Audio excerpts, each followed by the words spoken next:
नमस्कार, आप देख रहे हैं स्पेशल रिपोर्ट और आपके साथ में विजेंद्र सोलंकी। ट्रंप ने दुनिया को अस्थिर करने की सुपारी ले ली। शायद ट्रंप और अमेरिका पहली बार खुद को कमजोर महसूस कर रहे हैं और अपनी ताकत को बनाए रखने के लिए किसी भी हद तक जा सकते हैं। फिलहाल अमेरिका को 3 देशों से सीधी चुनौती मिल रही है। पहली रूस, दूसरी भारत और तीसरी चाइना। इन तीनों देशों के खिलाफ ट्रंप हर दिन एक नया हथकंडा अपना रहे हैं।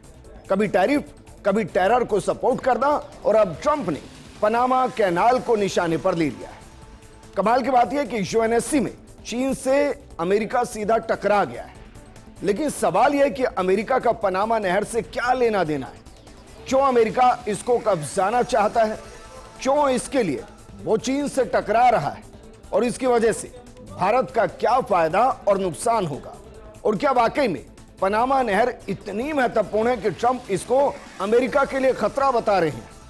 आज हम आपको पनामा नहर का इतिहास, वर्तमान, इससे जुड़ी अर्थव्यवस्था और वैश्विक राजनीति का पूरा विश्लेषण करके बताएंगे, क्योंकि इसको लेकर हो रही है चीन अमेरिका में जंग की शुरुआत।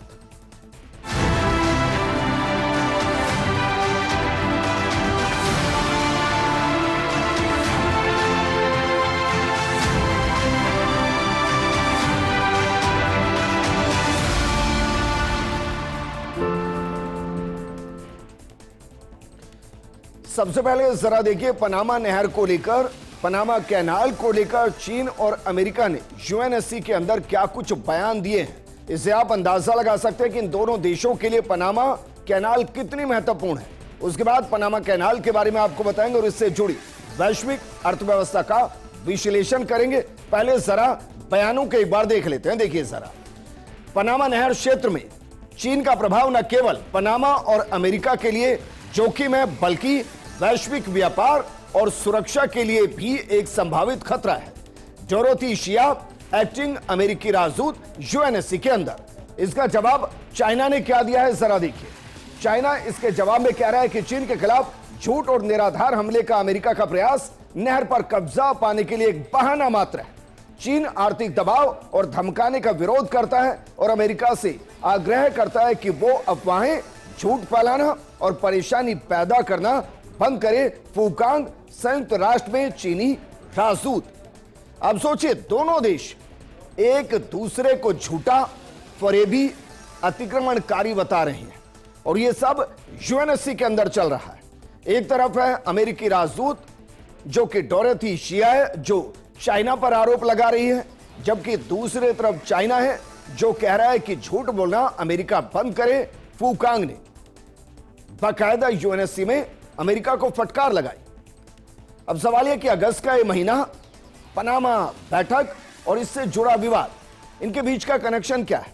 दरअसल संयुक्त राष्ट्र सुरक्षा परिषद में पनामा समुद्री मार्गों को सुरक्षित रखने, चुनौतियों का समाधान करने के मुद्दे पर एक चर्चा का आयोजन किया गया।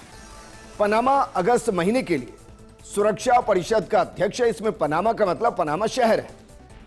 अंतर्राष्ट्रीय समुद्री संगठन के महासचिव आर्सेनियो ने सुरक्षा परिषद को इस दौरान जानकारी दी और कहा कि 2024 में सिर्फ 19 लाख नाविकों ने 12 अरब 30 करोड़ टन से ज्यादा माल का परिवहन किया है। आर्सेनियो ने आगाह किया कि सहनशीलता से आत्मसंतुष्टि नहीं मिलती। आर्थिक स्थिरता, सतत समुद्री विकास और आजीविका के लिए समुद्री क्षेत्र की सुरक्षा और संरक्षा बेहद आवश्यक है। और इसी बैठक के दौरान पनामा नहर का मुद्दा शुरू हो गया, क्योंकि इसकी संरक्षा और इसकी सुरक्षा को लेकर अमेरिका चाइना से डरा हुआ है, और चाइना अमेरिका पर आरोप लगा रहा है कि वो इस कैनाल को कंट्रोल और कब्जाना चाहता है। और इसके लिए दोनों ही देश कुछ ऐसे शैडो इंडस्ट्रियलिस्ट का इस्तेमाल करते हैं जो इसको कंट्रोल करने की कोशिश करते हैं। बहरहाल, जो पनामा नहर है उसके एक बार गलियारे को समझिए और उसका वैश्विक अर्थव्यवस्था में योगदान समझिए, क्योंकि ये जो नहर है, ये जो कैनाल है, ये मैन मेड कैनाल है, जिसको बाकायदा वैश्विक बाजार के लिए ही तैयार किया गया। ये कोई प्राकृतिक कैनाल नहीं है, इसको बनाया गया। किसने बनाया ये आगे चलकर आपको बताएंगे, लेकिन इससे जुड़ी कुछ बेसिक जानकारी के साथ प्रोग्राम को आगे बढ़ाते हैं। जिस पनामा कैनाल का हम जिक्र करें वो 82 किलोमीटर लंबाई की है।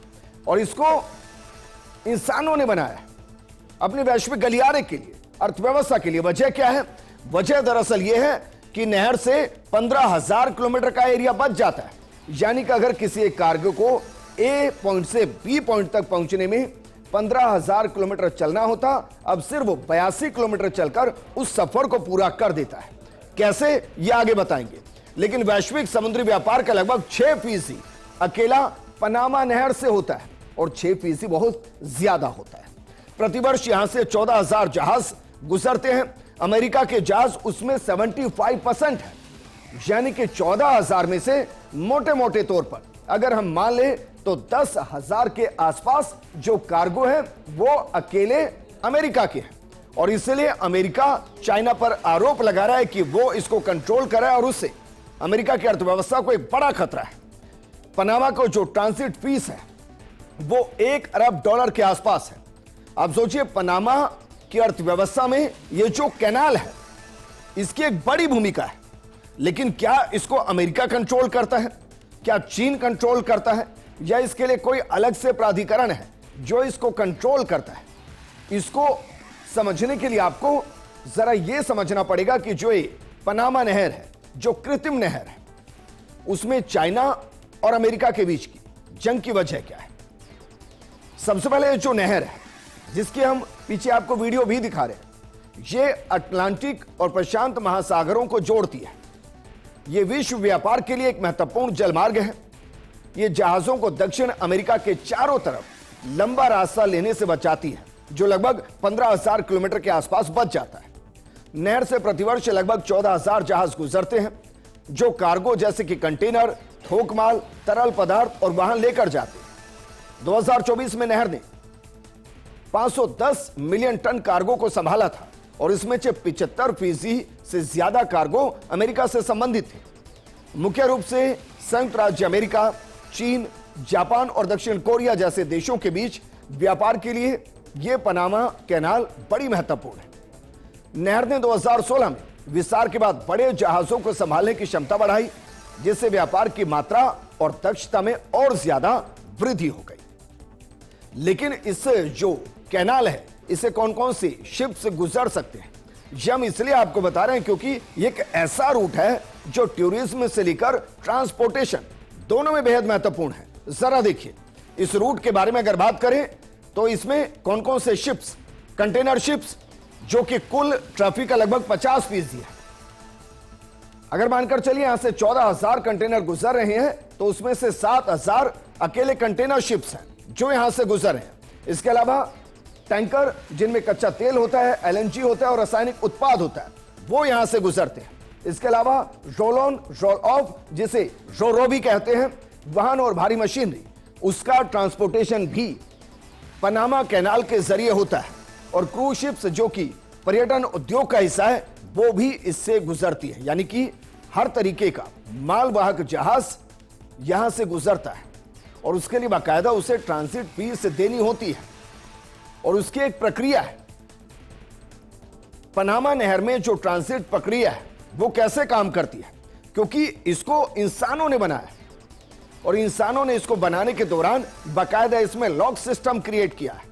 और इसीलिए चीन और अमेरिका दोनों डर रहे हैं कि ऐसा ना हो कि चाइना इसको कंट्रोल करते हुए इसको या तो खत्म कर दे या पूरे तरीके से अपने कब्जे में ले ले, क्योंकि अगर ऐसा होगा तो अमेरिका को 75% कंटेनर जो इस रूट से जाते हैं वो जा नहीं पाएंगे और उनको 15,000 किलोमीटर का सफर तय करके आना पड़ेगा। जहाजों को नहर के लॉक सिस्टम से गुजरना होता है जो पानी के स्तर को समायोजित करके जहाजों को ऊपर की तरफ लिफ्ट करते हैं, फिर उसके बाद नीचे की तरफ लिफ्ट करते हैं। इनमें गटोन लॉक्स हैं, पेड्रो मिगुआ लॉक्स हैं और मीरा फ्लोरेस लॉक्स हैं। नहर में ट्रांजिट प्रक्रिया में औसतन 8 से 10 घंटे लगते हैं। यानी एक कार्गो एक जगह से दूसरी जगह जाने के दौरान पहले अपलिफ्ट होगा, उसके बाद आगे बढ़ेगा और फिर नीचे की तरफ आते हुए दूसरे ओशियन का हिस्सा बन जाएगा। और इस प्रक्रिया में 8 से 10 घंटे लगते हैं। पनामा नहर प्राधिकरण के पायलट द्वारा बाकायदा इसे निर्देशित किया जाता है। प्रत्येक जहाज को ट्रांजिट फीस देनी होती है जो जहाज के आकार और कार्गो प्रकार पर निर्भर करती है। औसत फीस 1 लाख से 5 लाख तक 5 लाख डॉलर तक हो सकती है। इस दौरान नियोपेमेक्स जहाजों के लिए यह और भी ज्यादा हो सकती है। जहाजों को समझिए, उसके बाद इसके अंदर की सियासत समझाएंगे। चीन और अमेरिका की जंग के इस नए द्वार को भी खोलेंगे, लेकिन कौन कौन से जहाज यहां से गुजरते हैं जिसके हिसाब से ट्रांजिट फीस निर्धारित होती है, उसमें अगर बात करें तो पैनामैक्स है जो कि 305 मीटर लंबे और 33.5 मीटर चौड़े होते हैं। दूसरे होते हैं नियो पैनामैक्स जो कि 366 मीटर लंबे होते हैं, 49 मीटर चौड़े होते हैं। 2016 में पनामा कैनाल को बड़ा करके नियो पैनामैक्स के लिए इसको ओपन किया गया और इससे वहां की अर्थव्यवस्था और बड़ी हो गई। अमेरिका के वहां से गुजरने वाले जहाजों की संख्या और बढ़ गई। छोटे जहाज, क्रूज शिप और नौसेना के जहाज वो भी यहां से आसानी से गुजर सकते हैं। लेकिन अब शुरू करते हैं पनामा नहर को लेकर अमेरिका क्यों बौखलाया हुआ है।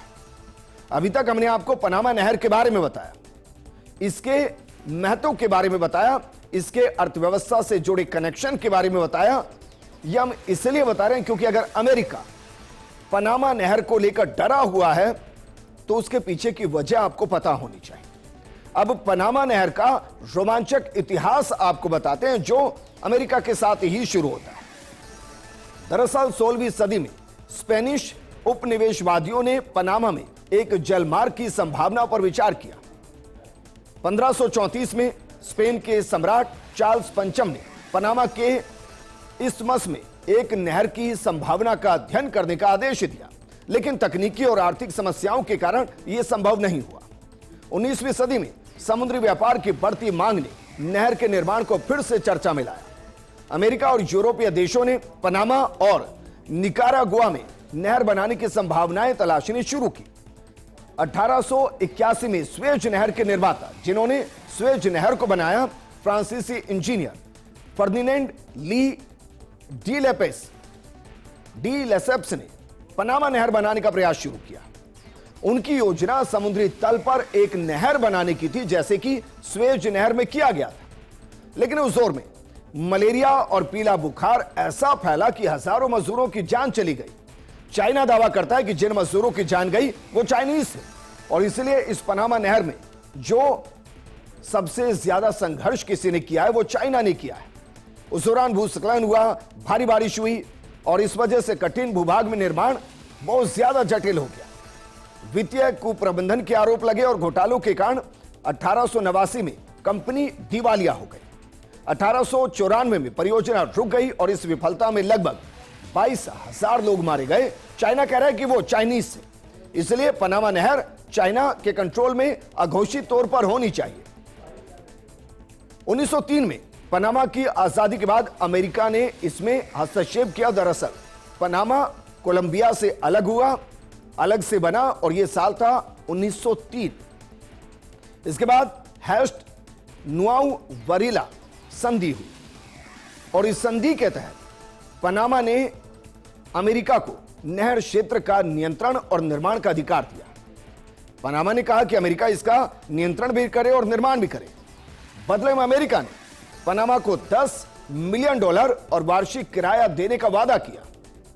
अमेरिका ने 1904 में निर्माण इसका शुरू किया, जिसका नेतृत्व इंजीनियर जॉन फ्रैंक स्टीवंस और बाद में जॉर्ज वाशिंगटन गोथल्स ने किया। लोक सिस्टम का निर्माण किया गया जो जहाजों को उठाते और नीचे करते थे, जिसकी जानकारी हमने इससे पहले आपको दी है। लेकिन इन 10 सालों में लगभग 75,000 मजदूरों ने काम को पूरा किया और निर्माण में $375 मिलियन उस दौर में खर्च हुए। 15 अगस्त 1914 को SS एनकॉन नामक जहाज ने नहर का पहला आधिकारिक ट्रांजिट किया और इस ट्रांजिट के साथ पनामा नहर औपचारिक रूप से अस्तित्व में आई और इसे इसका उद्घाटन भी कहते हैं। यानी कि यह तो सच है कि अमेरिका ने ही पनामा नहर का निर्माण किया, अमेरिकन इंजीनियर्स ने ही इसका निर्माण किया और 75,000 के आसपास मजदूरों ने इस काम को पूरा किया। लेकिन चाइना यह कह रहे कि मजदूर हमारे थे। हो सकता है पैसा अमेरिका का हो सकता है इंजीनियर अमेरिका के, लेकिन मजदूर हमारे थे। जो मलेरिया और पीले बुखार से मरे वो भी मजदूर हमारे थे। लेकिन अब सवाल यह कि अगर अमेरिका ने इसको बनाया, अमेरिका के पास इसका कंट्रोल था, अमेरिका ही इसको निर्देशित कर रहा था, तो फिर अचानक से अमेरिका इससे दूर कैसे हुआ? और पनामा के हाथ में इसकी कमांड कैसे आई, यह असंतोष कैसे शुरू हुआ। दरअसल अमेरिका ने 1914 से 1999 तक पनामा नहर क्षेत्र को एक अर्ध स्वायत्त क्षेत्र के रूप में नियंत्रित किया। यह क्षेत्र पनामा से स्वतंत्र था और अमेरिकी कानूनों के अधीन था। पनामा ने नहर पर अमेरिकी नियंत्रण को अपनी संप्रभुता पर हमला माना। 1964 में नहर क्षेत्र में झंडा विवाद के कारण दंगे हुए, जिनमें 21 पनामा के लोग और 4 अमेरिकी सैनिक मारे गए। उस दौर में अमेरिकी राष्ट्रपति जिमी कार्टर और पनामा के नेता उमर टोरिजोस ने 1977 में टोरिजोस कार्टर संधि पर सिग्नेचर किए और इसके तहत नहर का नियंत्रण 31 दिसंबर 1999 को पनामा को सौंपने का फैसला किया गया, यानी कि 20वीं सदी की शुरुआत में पनामा स्वतंत्र हो जाए और वो पनामा के ही जरिए कंट्रोल हो। नहर की साई तटस्थता और सभी देशों के लिए इसके उपयोग की गारंटी दी गई। 1999 में नहर का पूर्ण नियंत्रण पनामा नहर प्राधिकरण को सौंप दिया गया और इसके साथ ही अमेरिका का नहर क्षेत्र पर प्रशासन और कंट्रोल समाप्त हो गया। अब सवाल यह है कि 25 सालों के बाद अमेरिका क्यों वापस इसको कंट्रोल करना चाहता है। क्या ट्रंप जो बार बार कहते हैं कि अमेरिका ने उस दौर में एक बड़ी भूल की, उस भूल को सुधारने का वक्त है? क्या उस भूल को सुधारने की तरफ ट्रंप बढ़ रहे हैं और ये क्या वाकई में काफी ज्यादा विध्वंसक हो सकती है? क्या चीन अमेरिका में पनामा को लेकर जंग शुरू हो सकती है? क्योंकि डोनाल्ड ट्रंप ने दावा किया है कि पनामा नहर पर चीन का प्रभाव बढ़ रहा है और कारण है हांगकांग की कंपनी सीके हचिसन होल्डिंग, जो कि पनामा पोर्ट कंपनी का पनामा के बंदरगाहों पर कंट्रोल करती है। यह कंपनी दरअसल दोनों छोर पर बंदरगाहों यानी कि बाल्बोआ और क्रिस्टोबॉल का संचालन करती है। अमेरिका ने इन बंदरगाहों को ब्लैक रॉक जैसी अमेरिकी कंपनियों को बेचने का दबाव बनाया था और यह इसी साल की बात है। 2025 में ही ट्रंप चाहते थे राष्ट्रपति बनने के बाद कि अमेरिकी कंपनी ब्लैक रॉक इन बंदरगाहों के कंट्रोल को ले और जो कोलंबियन कंपनी है उसके हाथ से कंट्रोल वापस चला जाए और अमेरिका के पास इसका कंट्रोल एक बार फिर से ब्लैक रॉक्स के जरिए आए।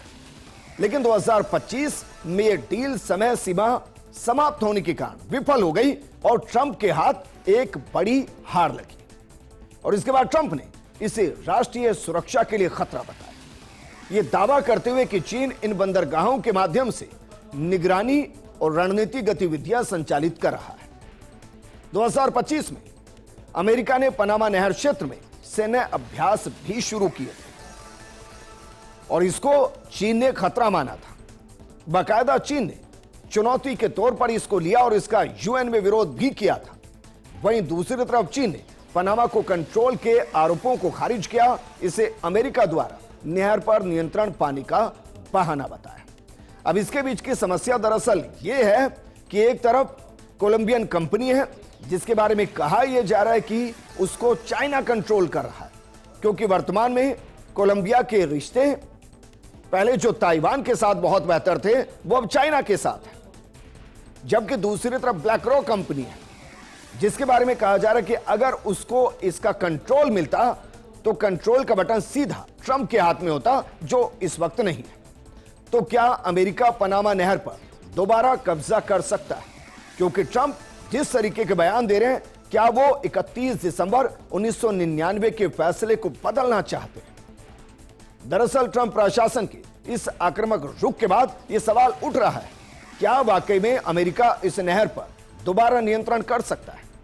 मौजूदा समय में पनामा नहर पर पनामा सरकार का नियंत्रण है, पनामा नहर प्राधिकरण इसको कंट्रोल कर रहा है, लेकिन इसमें चीन समर्थित कंपनियों की गहरी पैठ बन चुकी है। अगर अमेरिका इस नहर पर फिर से कब्जा करना चाहता है तो उसे या तो पनामा सरकार से नई डील करनी होगी या फिर सैन्य कार्रवाई करनी होगी जो चीन से सीधा टकराव है, क्योंकि फिलहाल जो कंपनियां इन बंदरगाहों को संचालित कर रही है उनके पास 2047 तक का कंट्रोल है। अब ट्रंप प्रशासन की नीति को देखते हुए यह संभावना जताई जा रही है कि अमेरिका जल्द ही सैन्य कार्रवाई की दिशा में आगे बढ़ सकता है, क्योंकि पनामा सरकार के साथ वो डील करे इसकी संभावना ना के बराबर, क्योंकि 2047 तक पहले ही वो डील हो चुकी है। पनामा नहर अमेरिका के लिए केवल एक राजमार्ग नहीं बल्कि ट्रंप इसे अपने देश के लिए ऐतिहासिक और रणनीतिक धरोहर मानते हैं। ट्रंप का मानना है कि इसे $1 में बेच देना न केवल आर्थिक रूप से नुकसानदेह था, बल्कि अमेरिका की वैश्विक शक्ति को भी कमजोर करने वाला फैसला साबित हुआ। ट्रंप का ऐलान बताता है कि अब अमेरिका इस गलती को सुधारने के लिए आगे बढ़ सकता है। अमेरिका के इस दिशा में आगे बढ़ने के साथ ही वैश्विक राजनीति में एक बड़ा भूचाल आने की संभावना है। सीधे तौर पर चीन के साथ टकराव की स्थिति बन सकती है, लेकिन इस टकराव की स्थिति के बीच में भारत के लिए पनामा नहर कितनी महत्वपूर्ण है, यह भी हम आपको बताते हैं, क्योंकि पनामा नहर को लेकर जो भी भविष्य में फैसला होगा उसका यकीनन भारत की अर्थव्यवस्था पर असर पड़ेगा, क्योंकि पनामा नहर भारतीय निर्यातकों के लिए अमेरिका के पश्चिमी तट तक माल पहुंचाने का एक सस्ता और तेज विकल्प प्रदान करती है। नहर के उपयोग से न्यूयॉर्क से सैन फ्रांसिस्को जैसे मार्गों पर लगभग 12,600 किलोमीटर की दूरी की बचत होती है। भारतीय निर्यातकों के लिए विशेष रूप से कृषि उत्पादों जैसे कि बासमती चावल, चाय और पेट्रोलियम उत्पादों के लिए यह पनामा नहर लागत और समय दोनों को कम करती है। नहर से गुजरने वाले जहाजों में से अधिकांश अमेरिका और चीन के हैं, लेकिन भारत भी कोलंबिया, वेनेजुएला और अन्य लैटिन अमेरिकी देशों के साथ व्यापार के लिए पनामा नहर का ही इस्तेमाल करता है। और भारत के कुल निर्यात का 5% हिस्सा पनामा नहर के माध्यम से होता है। और इसलिए भारत के लिए पनामा नहर का मामला सुलझा रहना बेहद जरूरी है। अगर ट्रंप इसको उलझाते हैं और यहां अस्थिरता पैदा होती है, तो भारत के जो 5% के आसपास एक्सपोर्ट है जो पनामा नहर के माध्यम से होता है वेनेजुएला के लिए, लेटिन अमेरिका के लिए, वहां बड़ा असर पड़ेगा। लेकिन उससे पहले अमेरिका को चीन से टकराना होगा, क्योंकि ट्रंप फिलहाल 3 देशों से परेशान है, या कहें कि 3 देश ट्रंप और अमेरिका की अर्थव्यवस्था को सीधी चुनौती दे रहे हैं। उनमें भारत, चाइना और रूस तीनों देश शामिल हैं। इस प्रोग्राम में फिलहाल इतना ही। आप बने रहिए फर्स्ट इंडिया न्यूज के साथ, क्योंकि खबरों का सिलसिला लगातार जारी है। नमस्कार।